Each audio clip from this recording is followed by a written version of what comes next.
Batman Incorporated is getting into its Joker Incorporated arc. Probably the one I'm most excited for, as while I like the Phantom 1 arc and the Professor Pyg arc, Joker making his own mirrored Batman Inc. is something that I'm very, very excited for. We start in China in Dr. Wu's home, who was being protected by Batman of China and treating Sky Spider. However, Ghost-Maker El Gaucho show up to check in, only to find out that Dr. Wu is dead, Batman of China is injured, and Sky Spider is missing. Which Batman of China sees as being completely his fault, thinking that he doesn't even deserve to wear the cowl. We learn it was an Alpaca woman who is actually Batman of China's sister. Ghostmaker doesn't even forgive him for failing his mission despite apologizing, even mocking him for even saying sorry. We cut to London where Knight and Grey Wolf were having dinner at a restaurant run by a family from the same country as Grey Wolf, who was homesick. They're out of costume and also seem to be having subtle flirtation. Eating food from his traditional homeland is making him feel a lot better, as he opens up that he's thinking about just straight up leaving the team, returning to home thinking that maybe that he can help people there. Knight is surprised but is very supportive. However, before they can keep talking, Knight gets a message that is an emergency text, and they have to run. This, in my opinion, is a very nice scene. Also adds something that I did not expect, and that is a possible flirtation between Knight and Grey Wolf. I mean, I'm not against it, but that definitely surprised me. We then see Raven Red staying with his dad in the hospital, who I thought had died last issue, but I was wrong. He was just put into a coma after being shot.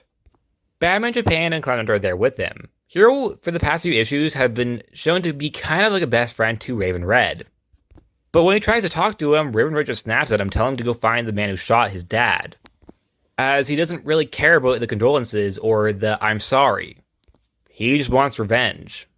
Which I also like seeing because Raven Red didn't really do much for the first few issues of this series, so to see him having a full-on storyline is, in my opinion, a very, very nice touch. Because the character, in my opinion, is very strong and definitely was a very strong member of the original team. More so than his dad, which makes sense as to why he's on this team and his dad wasn't. We cut to Paris where Night Runner's running in the streets to see a circus just set up randomly in the street. Which, he's the only one who figures out that this definitely isn't right. Well, just random civilians are walking by thinking that it's an actual circus. I actually really miss Night Runner. He was a part of the original team. I'm glad he's back. I'm not entirely sure why he's not in this series, or he wasn't in the series at the start of it, at least. It could be because there was some controversial choices that were made with the character. Ones that I personally thought were great, but some people didn't like it, involving the character's heritage. Because some racists did not like the fact that the character wasn't white because he was from Paris, as well as French. He ends up finding out that the circus is actually full of just random hostages of people who I assumed thought it was an actual circus and just went in there. And he calls Batman Inc. as there is an army of clowns just attacking him now, which is very overwhelming, of course. This message is received by Dark Ranger and Wingman, but are busy with a supervillain attack. When they're about to get ready to go see how they can help, they see this whole supervillain attack happening on the news, so they go deal with that, and Night Runner's left to be on his own. Self. Back to Knight and Grey Wolf. They were called to a London's prison, where the warden's nephew, who is also a prisoner, has been killed, with a similar MO to that of the Joker. The warden's nephew even seems to kind of have a jerk of an uncle, by him saying that it's better that it was his nephew than him. Ouch. And we cut to Ghost-Maker El Gaucho, making it to where Batman China had told them that Sky Spider's kidnapper would be, only to find Joker, with hostages, therefore they're forced to listen to his speech. That being, there is no Batman without Joker. So why shouldn't there be a Joker Inc.? Something they has formed with 7 other clowns, a part of it. And the issue ends with a promise of a Spanish Joker being the main villain of the next issue.